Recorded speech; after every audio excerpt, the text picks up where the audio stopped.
Our final talk is about Roosevelt and Churchill, and I call it their clandestine relationship during the gathering storm. Allow me a personal note before I begin. 2 years ago, Susie and I visited London before boarding a ship to Norway.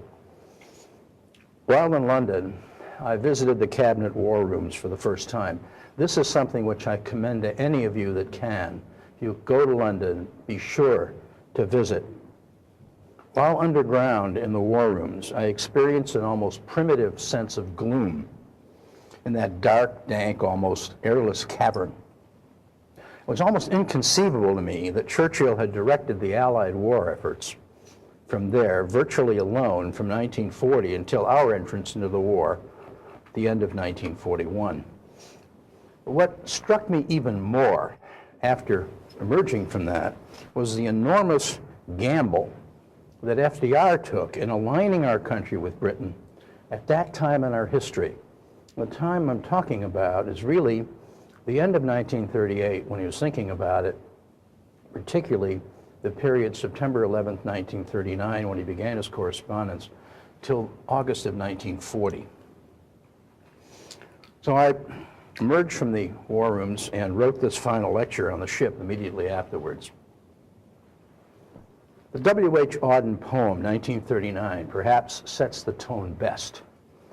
The nightmare of the dark, all the dogs of Europe bark, and the living nations wait, each sequestered in the hate. It was a time when FDR grew into one of the most visionary statesmen in our history. He was a leader who risked impeachment, denigration, and infamy in pursuit of a vision. In the process, FDR was not only instrumental, was perhaps the most essential link in a chain of events that may well have saved the Western Hemisphere from the ultimate disaster of Nazi domination. Now, when FDR first assumed the office of the presidency in 1933, many of our deeper thinkers, such as Oliver Wendell Holmes, characterized him as a lightweight, a man possessed of a second-rate intelligence but a first-rate temperament. FDR wrote Walter Lippmann in 1932, an esteemed commentator. FDR, he wrote, is a highly impressionable person without a firm grasp of public affairs and without very strong convictions. He is an amiable man with many philanthropic impulses, but he is not a dangerous enemy of anything. He's too eager to please. FDR is no crusader, wrote Lippmann. He's a pleasant man without any qualifications for the office who would very much like to be president. Eventually, Lippmann would eat those words, but at the time, they may have been at least somewhat apropos. FDR was the showman that Hoover was not, but if so, he was just the showman the country needed. Roosevelt himself said to Orson Welles that the two of them were the finest actors in America, and they undoubtedly were. A situation was created, Rexford Tugwell wrote, where FDR could do no wrong. His ineptness would be explained away, and his mistakes would be forgiven. But all of this changed significantly and rapidly in the realm of foreign policy in the years 1938 to 1940, which I want to concentrate on here, and during the war years that followed. At one point during the 1938 to 1940 pre-war period, FDR, somewhat like Churchill, stood virtually alone with an unpopular idée fixe. Like Churchill, he steadfastly held course, risking possible impeachment. How did it all begin? As the American banking system shut down completely in 1932, the world was becoming a more dangerous place. As FDR was inaugurated in the United States, Adolf Hitler virtually usurped the Chancellery of Germany. An aged and weary von Hindenburg, though fearing the worst, reluctantly consented to, quote, share power with Hitler. He felt that he could no longer arrest the sweep of history amidst the abject failure of Weimar, massive unemployment, uncontrollable inflation, and violent clashes between Nazi and communist gangs. Germany was left in a state of chaos and utter despair. Following Hitler's inauguration, the rearming of Germany began almost immediately, in open defiance of the Versailles Treaty. There was virtually no reaction from the erstwhile allies. Well, why then were FDR's actions visionary? From the time of the Munich Pact in 1938, FDR began secretly preparing for a war he was certain would come. The boldness of this move has often been overlooked or underplayed. It took great courage and foresight, given the sense of our country at the time. FDR's preparations were of necessity clandestine. Popular sentiment in the United States was overwhelmingly isolationist. The America First Committee was active, numbered among its adherents many influential personages, as we have seen, such as Charles Lindbergh. The German-American Bund, as we have seen, was also very active and growing. Prominent members of his own administration voiced their opposition to arming Britain both publicly and adamantly. People of this country were dissatisfied with the aftermath of our role in the First World War, with Versailles and its outcome, and with the utter failure and futility of the League of Nations, which we were not even a part of. Under no circumstances did the people of this country want the flower of our youth sent overseas to fight Europe's wars. Any hint of such a leaning on the part of a politician was political suicide at the time. So FDR acted secretly. Many of FDR's secret preparations were colorful and were very hands-on, the stuff spy novels are made of. Fortuitously, Roosevelt had been intrigued by intelligence gathering ever since the interception and decoding of the Zimmerman telegram, which led directly to our entry into the First World War in 1917. At that time, President Wilson had placed the American transatlantic cable at the disposal of Berlin in order to facilitate peace feelers. The German Foreign Minister, Arthur Zimmermann, using that facility, sent a message in code to the German ambassador to Mexico, advising him that Germany would be stepping up its U-boat campaign in the Atlantic, and that if this brought the United States into the war, he should offer peace with Mexico by promising them a piece of Arizona, Texas, and New Mexico. Wilson did not know that the British codebreakers had not only broken our codes, but were regularly tapping into the transatlantic cable to read American diplomatic ciphers. They intercepted the Zimmerman telegram, deciphered it, and then devised a John le Carré spy novel scheme to divulge its contents to Wilson without giving him information that they were code breaking. A British agent in Mexico City stole the telegram and then claimed it had been intercepted in North America. Wilson bought the story, was infuriated by the contents of the telegram, and shortly thereafter proposed that Congress declare war on Germany, which it promptly did in April 1917. During the First World War and afterwards, FDR, like Wilson, did not know that the British had broken our codes, but he was impressed by the power of intelligence. Don't forget, he was an Assistant Secretary of the Navy at the time this happened. He did not, in fact, learn that they had broken our codes until Churchill finally told him 2 years into World War II. But when FDR entered the White House in 1933, he began to implement in practice his intense interest in intelligence gathering. He immediately revitalized code breaking and beefed up our intelligence gathering capabilities. Prior to FDR's administration, our first peacetime code-breaking agency, which had been labeled the Black Room, had been shut down under Henry L. Stimson's reign as Secretary of State under Hoover. In many respects, Stimson was a starch-collared throwback to another era. During an era of extraordinary naivete in foreign policy, Stimson had once famously announced, "Gentlemen, do not read other people's mail."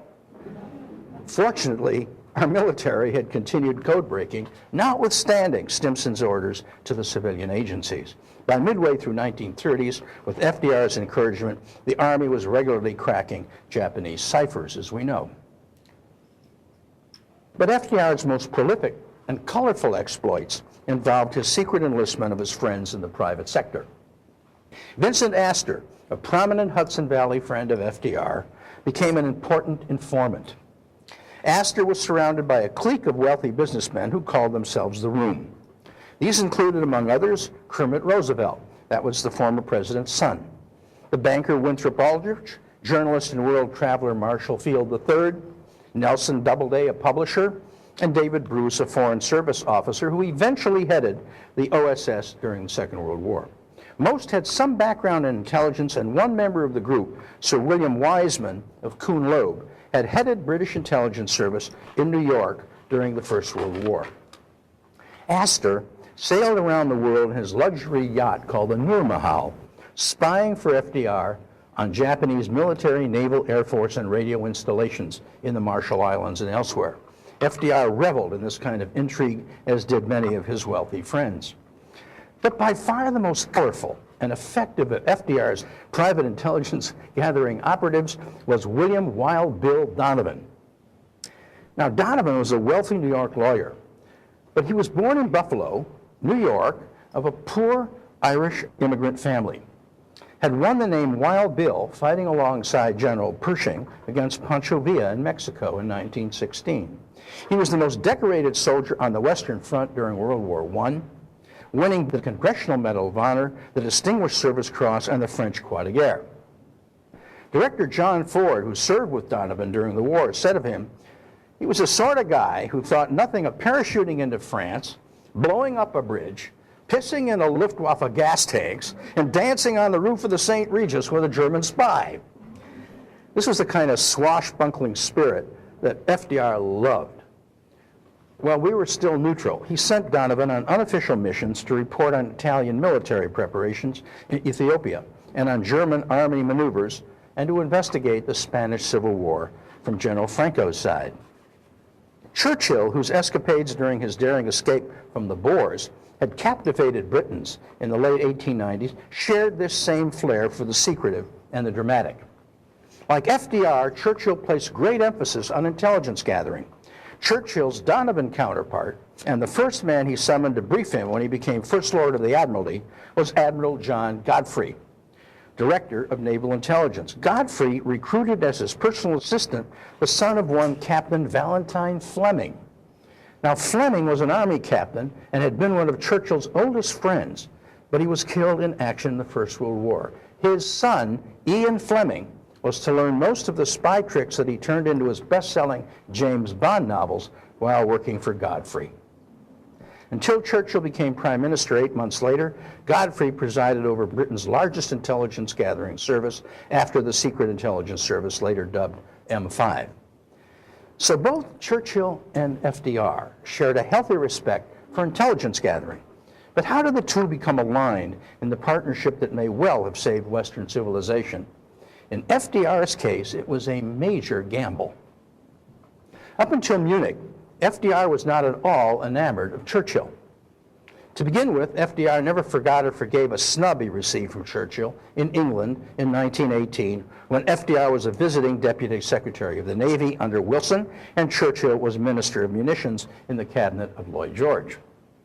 Nor did Roosevelt appreciate Churchill's offensive remarks about the New Deal, constituting a war on free enterprise. Moreover, along with many of Churchill's colleagues, FDR felt that Churchill's brand of imperialism was outdated. Churchill, after all, had denounced Mahatma Gandhi as a seditious Middle Temple lawyer striding half-naked up the steps of the Viceregal Palace. These were not sentiments that played well with FDR's liberal democratic contemporaries, especially with the First Lady. But Churchill's fierce and virtual standalone battle against Munich, appeasement of Hitler, and all that it stood for, redeemed him in Roosevelt's eyes. It is to FDR's everlasting credit that he realized that here at last was the battler who would eventually lead Britain in a war that would surely come, a war that must eventually be fought, and fought to the death, if the West was to survive free. John Meacham and Franklin and Winston, it's a marvelous book, and I commend it to all of you, recent book, cites a telling reaction in the German High Command upon learning of Churchill's appointment as First Lord of the Admiralty. In September 1939, quote, "The appointment of Churchill alarmed the Germans. Hitler," Albert Speer remembered, "reacted with consternation. Speer, Hitler's architect, described the Third Reich's inner circle absorbing the news. With this ill-omened press report in hand," Speer wrote, "Göring stepped out of the door of Hitler's salon, dropped into the nearest chair, and said wordily, 'Churchill in the cabinet, that means the war is really on. Now we shall really have war with England.'" The outbreak of war in Europe on September 1, 1939 brought FDR closer to Churchill. Surprisingly, it was FDR, not Churchill, who inaugurated the relationship by writing his first letter to Churchill on September 11, 1939. It was just a week after Britain's declaration of war on Germany following the invasion of Poland. Churchill had just regained his post as First Lord of the Admiralty after a 25-year hiatus. But he was still over 8 months away from being called as Prime Minister. That happened in May 1940. FDR's letter, it turns out, launched a torrent of correspondence between the two of them, over 1,700 letters from Churchill and over 700 from Roosevelt, the largest correspondence in history between the leaders of the two great powers. Just as FDR faced much isolationist opposition within this country at the time, and even within his own administration, Churchill still faced strong opposition within the Chamberlain government. Mind you, they were at war. Appeasement sentiment in that Chamberlain government was still far from dead, despite the breakdown of Munich and despite the declaration of war on Germany. Let's back up a minute and examine the origins of this opposition. The extent of Hitler's reach into conservative Britain in the mid-1930s is a subject which has perhaps not been given sufficient emphasis by some in analyzing the origins of World War II. It's a fascinating subject.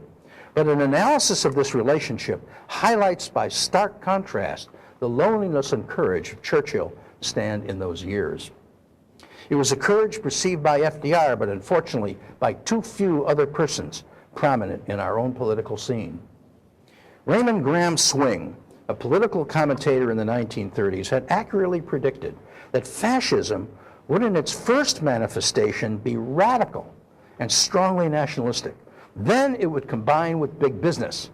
From that point on, democracy was doomed, according to Swing. Precisely this scenario had taken place in Germany. Hitler's National Socialist movement was at first radical, fiercely nationalistic, but formulaically socialist.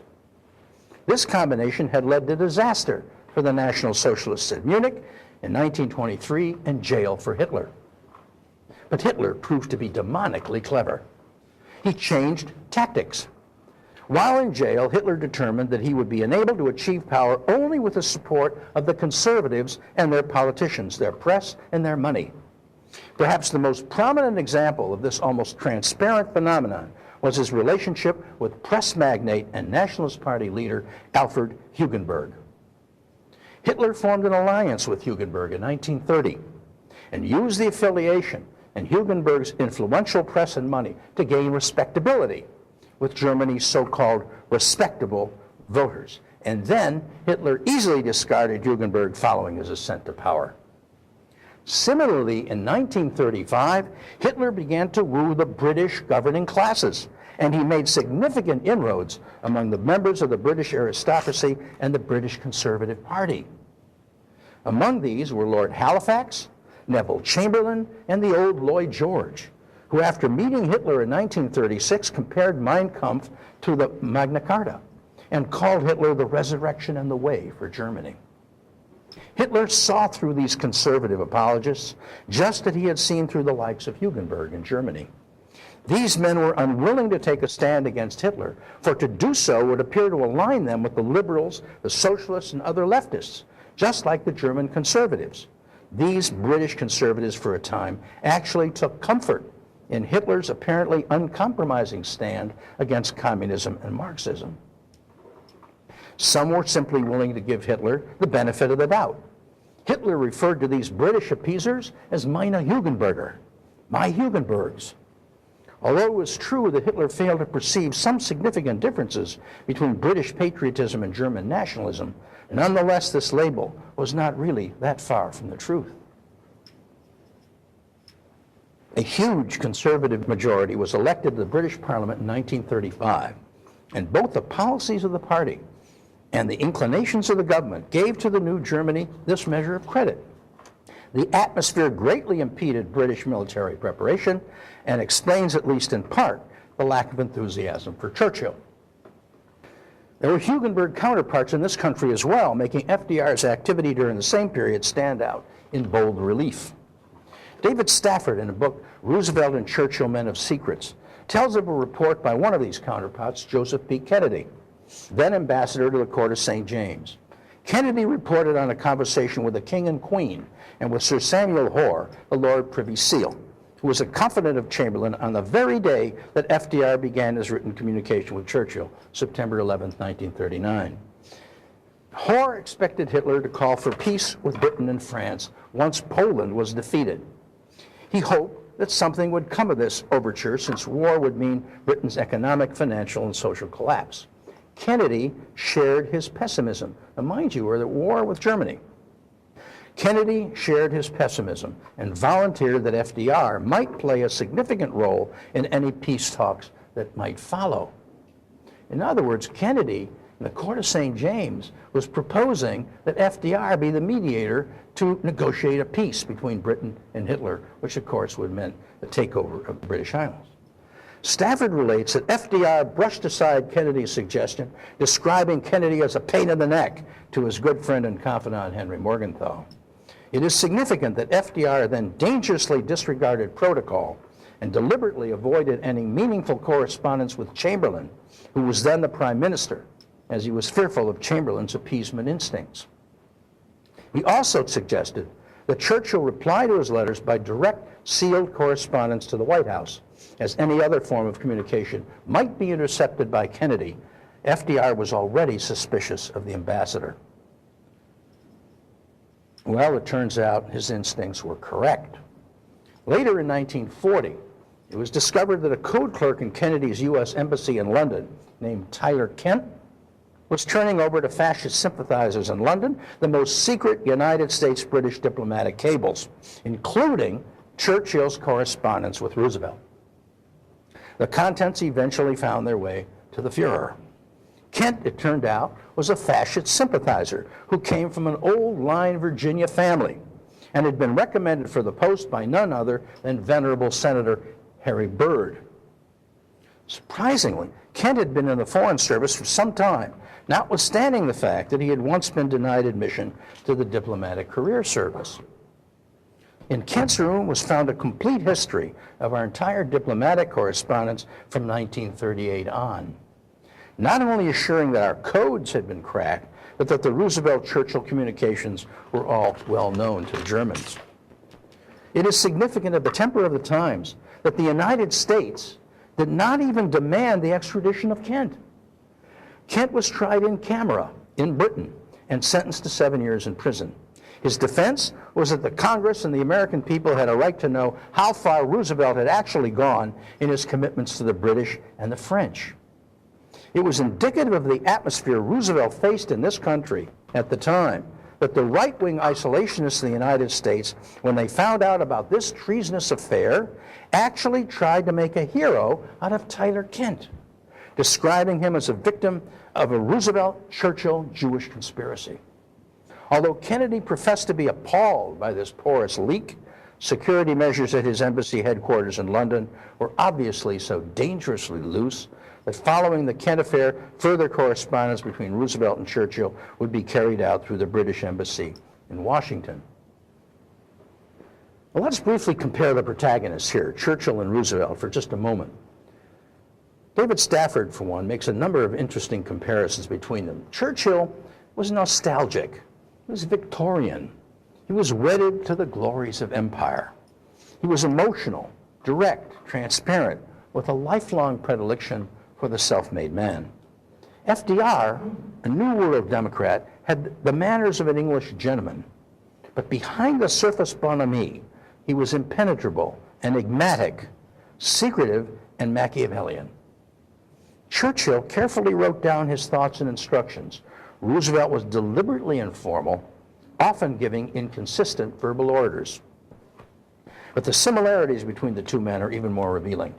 In addition to a fascination with secretive intelligence gathering and code-breaking activities, in their personal lives, each overcame severe handicaps. Roosevelt, of course, overcame crippling attack of polio, successfully hiding his severe handicap from the American public throughout his career. Churchill overcame a debilitating childhood stammer and lifelong bouts of depression. The British public was never made aware of either infirmity. Both men leaned heavily on their wives. Eleanor became FDR's political eyes and ears and his lifeline to the political world during his most immobile years. Clementine provided the emotional rock on which Churchill stood. Both Churchill and FDR were denounced as turncoats. FDR, as the patrician who brought about the New Deal, which was branded a welfare state, was loathed by Republicans and by other members of his social class. Similarly, many Tories never forgave Churchill for his early radicalism, his days as a liberal, and his maverick behavior when he returned to the conservative fold from the ranks of the Liberal Party. When FDR began corresponding with Churchill on September 11, 1939, he instinctively sensed that this was the man who would lead the British Empire during the coming storm. This was not a perception easily come by, given the previous failures that had plagued Churchill's career. It's worth taking a look at these to appreciate how bold FDR's stance really was, what a formidable bet he was placing in opening up this clandestine relationship. These failures are described in some depth by John Lukács in his book Churchill Visionary, Statesman Historian. Lukács cites as his principal source the book Churchill, A Study in Failure, 1930 to 1939 by James Robert Rhodes. I commend that book to you. It's an extraordinary book. Lukács and Rhodes noted, although Churchill's warnings about Hitler perhaps made his assumption of the premiership predictable, in light of his past history and government posts, it was nothing short of a miracle. Lukács concludes with an apt proverb, God writes straight with crooked lines. I will merely attempt to summarize some of the most significant of Churchill's failures to highlight the serious risk that FDR was taking in aligning with him. They were many. Suffice it to say, prior to Munich, Churchill was a discredited loser. Early in his career, in 1911, Churchill was elevated to the post of Home Secretary, and then to First Lord of the Admiralty. His performance as First Lord was highly controversial. It was checkered at first, then ultimately disastrous. On the plus side, Churchill was credited with readying the home fleet in July 1914 for engagement in the First World War. But he was impulsive, and at times this proved injudicious. Despite his position as First Lord, he insisted on personally leading a disastrous expedition of British forces to Antwerp to try to save that port from German occupation the First World War. Belgium at the time was a declared neutral.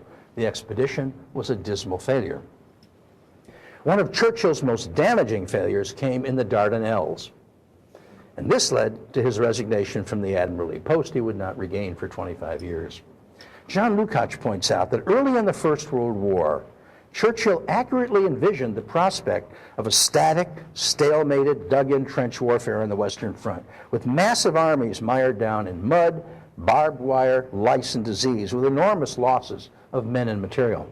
He conceived of a great naval task force thrusting through the Strait of the Dardanelles, reaching Constantinople, it's now Istanbul, in a day or two, knocking Turkey out of the war and opening a grand sea gate to Russia, which was then a lie. Although he was warned by the first Sea Lord, Jack Fisher, who was an experienced and battle-hardened naval veteran, that the plan would fail, Churchill, undaunted, plunged ahead. The result was that numerous battleships and other warships were sunk, others had to turn around, naval artillery simply could not destroy Turkish land fortifications and gun emplacements. The subsequent landing of troops on the Gallipoli Peninsula without adequate support led to their slaughter, and Churchill, who was wrong not only tactically but strategically, was forced to resign. It was perhaps one of the bleakest moments in his political career. Well, a few years later, found Churchill aligned against Lloyd George, as well as the British military, backing the ill-fated White Russian general Denikin in his abortive attempt to stem the Bolsheviks in Russia. And then in 1925, Churchill, then Chancellor of the Exchequer, restored Britain to the gold standard of pre-war. The experiment failed. The price of British goods soared on the world market. The resultant effect on the British economy was devastating. Churchill was an imperialist. Unfortunately, he remained so long after his countrymen had grown weary of empire. In the 1930s, he attacked the government's decision to grant dominion status to India, notwithstanding that this position had been adopted not only by the conservatives but by the Labour and national governments as well. Churchill was consequently seen as a reactionary, a man on the edge of the spectrum of British politics. Fortunately, he eventually changed his mind. Quipped Churchill, "An unchanging mind is an admirable possession. a possession which I devoutly hope I shall never possess. Clever words, but as a result of this admitted state of mind, Churchill was considered by the majority of his peers as something of a loose cannon. A brilliant and articulate loose cannon, but a loose cannon nonetheless, not someone to be entrusted with power. Given these alleged weaknesses and failures, why was Churchill retained in government at all? Churchill was an historian of note, a master of the English language in written form, and an inspiring, lucid orator. Over the years, it was realized by the leadership of both the conservative and liberal parties, of which he had once been a part, that he had an extraordinarily quick mind, which could be a tremendous asset at times, but he was also impulsive and sometimes jumped to premature conclusions. He made a number of other important gaffes in which this quality revealed itself. In 1927, believe it or not, Churchill had praised Mussolini as a great man. And he maintained this view as late as 1937, when it was hoped by many, incidentally, not Churchill, that Mussolini would be a mediator between Hitler and Britain. Finally changed his mind about Mussolini in 1937. Perhaps the most embarrassing moments in his career came during the abdication crisis of 1936, where he had advocated the retention of Edward VIII as king and was actually shouted down in the House of Commons. The year 1938 was a great turning point in Churchill's career. Churchill by now had become the chief adversary of Neville Chamberlain. Chamberlain thought that Britain should not become involved in a European war to oppose Hitler, and said so. Churchill's position was, if we must, we must. This was not a popular view any more than it was here in the United States, but Churchill was eloquent, and his attack on the Munich settlement has been cited as one of his greatest speeches. Ironically, one of his greatest failures, namely that of the doomed expeditionary force in Narvik, Norway, during the Norwegian campaign in the spring of 1940, which was largely a result of Churchill's planning as First Lord of the Admiralty, resulted in a vote of no confidence in the Chamberlain administration. Paradoxically, it was another Churchill failure that led to Churchill's elevation to the premiership after Lord Halifax had been offered it by the king and fortunately declined.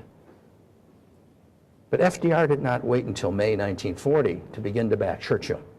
It was remarkable that in the fall of 1938, perhaps the nadir of Churchill's career, Roosevelt determined that he would offer his support after Churchill's stand on Munich. It is significant that this was 3 years before Pearl Harbor. It is in this singular determination that he would buck the tide that Roosevelt was a true visionary. He foresaw that because of Churchill's warnings against Hitler, Chamberlain would eventually have to invite him into the cabinet. And when Churchill became prime minister, Churchill knew instinctively that somehow, somewhere, at some time, the United States would have to come into the war on the side of Britain. Roosevelt knew it too, despite his protestations to the contrary, especially during the presidential campaign in the fall of 1940 against Wendell Willkie.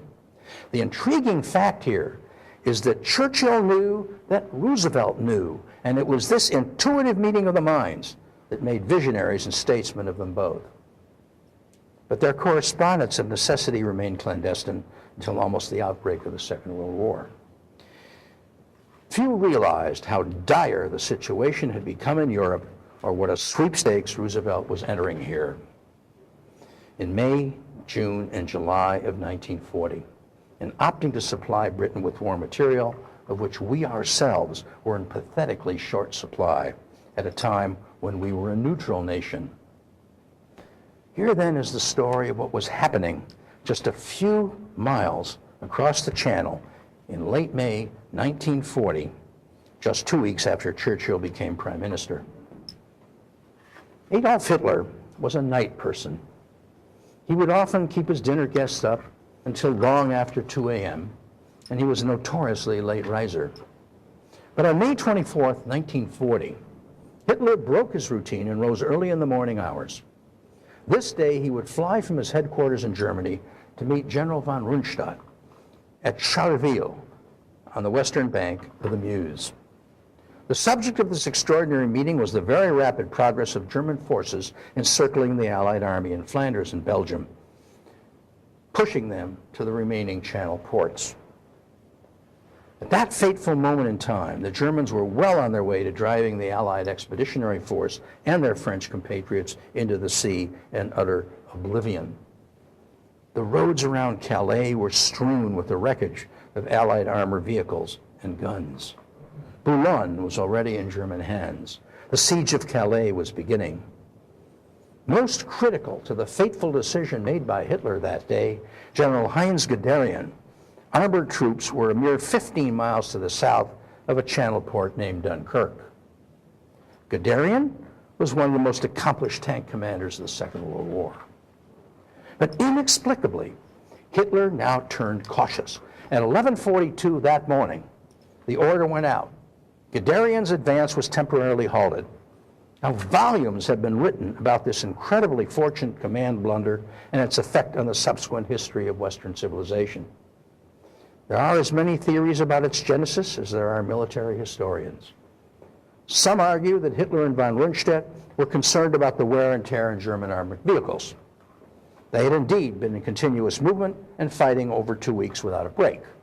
There have been losses. Others have speculated that Hitler, who had fought in the trenches running messages in the First World War, was paranoid about men fighting in terrain crisscrossed by watercourses and canals, where he had witnessed armies in the First World War become mired in mud. Moreover, the German armies were stretched out, and both Hitler and von Rundstedt feared the possibility of an Allied counteroffensive which would cut off the snout of the German crocodile. Another factor, of course, was the blustering Hermann Goering, who had promised Hitler that his Luftwaffe could easily annihilate the Allied expeditionary force, thus obviating the need for the Wehrmacht to incur any further losses on the ground. In short, he didn't. There are at least a half a dozen other credible explanations, but the fact remains that the halt order was heard in London by the English Enigma codebreakers and remarkably remained unchanged for 5 critical days. Following some initial confusion in the British War Office, evacuation was fortunately decided upon as a course of action. For 2 days, evacuation attempts failed. British landing ships could not navigate the beach areas of Dunkirk. The shallowness of the draft kept them from landing. So vessels with shallower drafts were required. A call went out for smaller vessels. An armada of fishing vessels and private recreational craft responded. You may remember this pictured so dramatically in a wonderful film called Mrs. Miniver in the Second World War. The 5-day delay allowed the dramatic evacuation of over 338,000 British and French troops by a myriad of assorted British private vessels that had shallow drafts. It most certainly prevented the annihilation of the British expeditionary forces, whose troops would live to fight again. It prevented what would undeniably have been a disastrous blow to British morale and perhaps to the Britain's will to resist further. As it was, the British ground forces were left bereft of equipment. They left behind 7,000 tons of ammunition, 90,000 rifles, and 120,000 vehicles on and about the gravelly beaches of Dunkirk. Britain still had its navy on the high seas, and it had air power. But on the ground, at this moment in time, Britain was all but defenseless. This then was the situation. Only 2 weeks after Churchill had assumed office, matters in the war room were so desperate as Churchill became prime minister that Churchill knew that Roosevelt was thinking of doomsday scenarios. One of the desperate measures being contemplated was that if the worst came to the worst, and if Britain fell to the Nazis, the British fleet could sail away to the New World and join the American Navy, so as to secure the Western Atlantic against the Nazis. It was in these dire circumstances that Churchill wrote to Roosevelt to disabuse him of these optimistic notions of Churchill's control over the British fleet. In a devastating series of letters, written from his bunker-like cabinet war rooms as the Blitz raged overhead, Churchill warned FDR that in the event Hitler should succeed in taking this island fortress, members of the Churchill government would likely go down. And if members of the present administration were finished and others came to parley amid the ruins, You must not be blind to the fact, Mr. President, that the sole remaining bargaining counter with Germany would be the fleet. And if England were left by the United States to its fate, no one would have the right to blame those responsible if they made the best terms they could for the surviving inhabitants, namely the fleet. Churchill continued, a pro-German government might come to power in England and turn the British Isles into a vassal state of the Hitler Empire, making a gift of the British fleet to Germany in the process. At that moment, said Churchill, overwhelming sea power would be in Hitler's hands. At this very time, influential members of the British government still entertained the idea of reaching an understanding with Hitler, not the least because they despaired of American assistance. Among these were the very influential Alexander Cadogan, and of course, Lord Halifax. Chamberlain was another. At a secret meeting of the War Cabinet as late as May 28, 1940, Lord Halifax was still a leading Hitler appeaser, urged taking up Mussolini's offer to mediate a settlement with Hitler. Chamberlain, although out of power, but still a member of the cabinet and a force to be reckoned with, agreed with Halifax. He admonished his colleagues that they should be ready to consider decent terms if such were offered to us. This is May 28, 1940.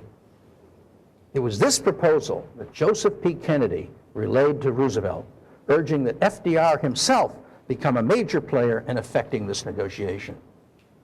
Roosevelt was outraged at Kennedy, just as Churchill was outraged at his war cabinet. In one of the most stirring perorations ever given to the House of Commons, Churchill bellowed, "Every man of you would rise up and tear me down from my place if I were for one moment to contemplate parley or surrender. If this Long Island history of ours is to end at last, let it end only when each one of us lies choking in his own blood upon the ground." Again, the ever-present Joseph P. Kennedy cabled Roosevelt on the very day that Churchill wrote asking for aid, that complying with the British demands would leave the United States holding the bag for a war in which the Allies expected to be beaten. Mind you, Kennedy circulated among that set. By June 1940, when Churchill was but 1 month into office, France capitulated. Holland, Luxembourg, and Belgium were occupied. Churchill warned Roosevelt that the scene had now darkened swiftly. The enemy has a marked preponderance in the air. We expect to be attacked here ourselves from both the air and by parachute and airborne troops in the near future, and are getting ready for them. If necessary, we will continue the war alone, and we're not afraid of that. But I trust you realize, Mr. President, that the voice and force of the United States may count for nothing if they are withheld too long. You may have a completely subjugated, Nazified Europe established with astonishing swiftness, and the weight may be more than we can bear. At that point in the letter, Churchill went on to submit a laundry list. Absolutely essential material, including the loan of 40 or 50 of your older destroyers, several hundreds of the latest types of aircraft, anti-aircraft equipment, ammunition, and steel. He advised Roosevelt that Britain would pay for this material as long as possible, but he should like to feel reasonably certain that when they could no longer pay, you will give us that stuff all the same. Now, mind you, Roosevelt had facing him the Neutrality Acts. Now Churchill's request brought Roosevelt in direct strategic confrontation with our military leaders, among them George C. Marshall and Admiral Harold Stark. These commanders realized all too well that we ourselves were woefully unprepared for combat, and that any materiel we gave Britain would retard our own military preparedness, as well as our ability to train pilots, soldiers, and sailors. American production, they argue, must not be tossed away across the sea in a vain gesture to the drowning British. Air Force General Hap Arnold, for example, estimated that at the rate the air war was proceeding over Britain at that time, 100 of our aircraft would replace only a 3-day supply. But giving the British the same 100 aircraft would set back our pilot training schedule in the United States by 6 months. It was here that FDR stood fast against the rising storm, both in Europe and at home. Notwithstanding the entreaties of his military commanders, Roosevelt determined that the maximum possible aid should go to Britain. But in private, he agonized over the precariousness of the situation. I might guess wrong, he confided to Harold Ickes on June 4th, 1940, a critical time, and it is nothing more than a guess. And if I should guess wrong, the results might be serious. If we should send some destroyers across, they would be of no particular use to the Allies, but they might serve to further enrage Hitler. We cannot tell the turn the war will take, and there is no use endangering ourselves unless we can achieve some results for the Allies. It was an awful dilemma that Roosevelt faced, but during May and June 1940, he stuck with this shaky bet. Of Hap Arnold, who was vehemently opposed to this policy, Roosevelt said, well, if Arnold won't conform, maybe we'll have to move him out of town, perhaps to the career burial ground of Guam. This was a newly potent, decisive Roosevelt, a different man than the one that had shifted chameleon-like back and forth from conservative to liberal policies in 1933 during the hectic 100 days.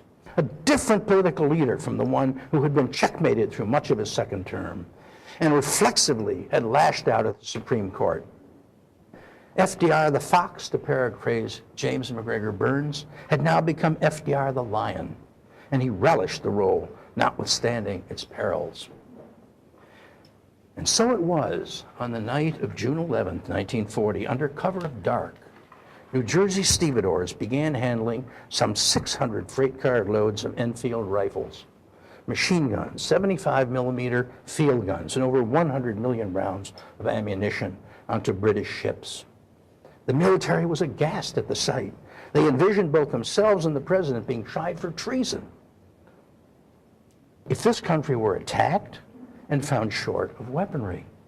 And all of this was happening just 1 week before the fall of France. It is all the more remarkable that Roosevelt stuck to his guns in light of the fact that an election was coming up in 5 months, and the preponderance of the American people believed that Britain was about to go down. Former NRA Director Hugh Johnson, who was now an outspoken isolationist and fascist sympathizer, charged that Roosevelt was irresponsibly shooting craps with destiny. Churchill knew only too well that it was this roll of the dice upon which Britain's fate depended. On July 16, 1940, Enigma decoded the Fuhrer's Directive Number 16. I have decided to prepare a landing operation codenamed Sea Lion against England. With invasion imminent, Churchill again pleaded for the 50 aged destroyers. They were of First World War vintage, and many were not even seaworthy. But both Roosevelt and Churchill knew that a psychological lift to the British morale which their shipment would afford was immeasurable at this critical juncture, far more important than their questionable firepower. As hurricanes and Spitfires battled Hinkles and Messerschmitts over Britain in the summer of 1940, Roosevelt stretched his constitutional prerogatives to their outer limits with aircraft and armed sails to Britain. But in early August, he unilaterally raised the stakes, risking impeachment by contriving a plan to get Churchill his 50 destroyers. He devised an ingenious scheme to exchange the destroyers for a gift from Britain to the United States of 2 naval bases in Bermuda and Newfoundland and 99-year leases on additional bases in the West Indies. These exchange provisions of the proposed deal provided a shaky but arguably legal basis on which to approach Congress for authorization to make the transfer. Roosevelt approached the rival candidate, Wendell Willkie, to use his good offices with the congressional Republicans to facilitate the transfer. No deal. Willkie, although an internationalist, ducked the issue and refused to intervene. Britain was in dire need of the destroyers as invasion was imminent and morale was at its lowest ebb. Roosevelt knew that he risked impeachment if he made the deal without Congress, but the fate of England hung in the balance. Talk about presidential decisions. Notwithstanding the serious risk to his own career, discarding the fox and however bit the lion, he bypassed Congress and ordered the exchange on his own executive authority. It was a gutsy decision. It was a move only a true visionary would have made. It was one of the most extraordinary moves of FDR's political career. But in retrospect, there was another scenario being played out here. An almost unnoticed byproduct of this rush to arm Britain and to replenish our own depleted and outdated stockpiles of war materiel was a dramatic and rapid rise in employment and in our gross national product. Soon the alphabet agencies, the acronyms which had fed the New Deal, would be replaced by a new set of acronyms. This time, America was gearing up for its national defense. Acronyms like OPM, Office of Price Administration, OPC, the Office of Petroleum Coordination, NDAC, the National Defense Advisory Commission, leaders of industry, now transformed into dollar-a-year men, would flock to Washington to head them. A singleness of purpose was gradually but inexorably overcoming isolationism and resistance to government programs. And production and employment now began to increase sharply. But this time, it was a sustained move. This was the goal that had eluded FDR and that he had sought so desperately through program after program since first assuming office in 1933. And now, almost as if by happenstance, the Great Depression was beginning to lift. We end then where we began today. The W.H. Auden poem, 1939.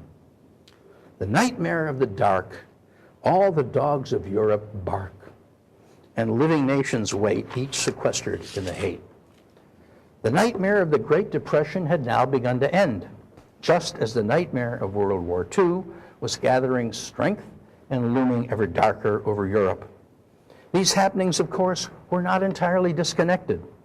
As we have seen throughout this course, all of Roosevelt's horses and all of Roosevelt's men could not put the U.S. economy together again. Ironically, the first and second New Deals, though they lifted the nation's spirit, had not made a sustained dent in our economic woes. But now, the barking dogs of Europe, who were no longer sequestered in their hate, but were now baring their fangs, unleashed and uncontrolled, were about to succeed where the New Deal had failed. And the greatest depression in American experience was about to fade into history, just as its leader was passing from consummate politician to consummate visionary. In retrospect, it was as if it had all been foreordained in some vast panoramic drama, some remarkable passion play, as if America, in order to emerge from the decade-long abyss and to untie the Gordian knot of the Great Depression, had been destined to first endure a torturous ordeal by fire, an ordeal that would eventually cost the lives of vast numbers of its young men and women on the distant battlefields of Europe and Asia. The Great Depression was an ordeal that would forever transform the lives of the men and women who emerged from its cauldron to fight and win that war. The men and women who Tom Brokaw has so aptly labeled the greatest generation. And finally, it was as if, when America finally did emerge, both it and its formidable leader, FDR, had indeed come of age. Thank you.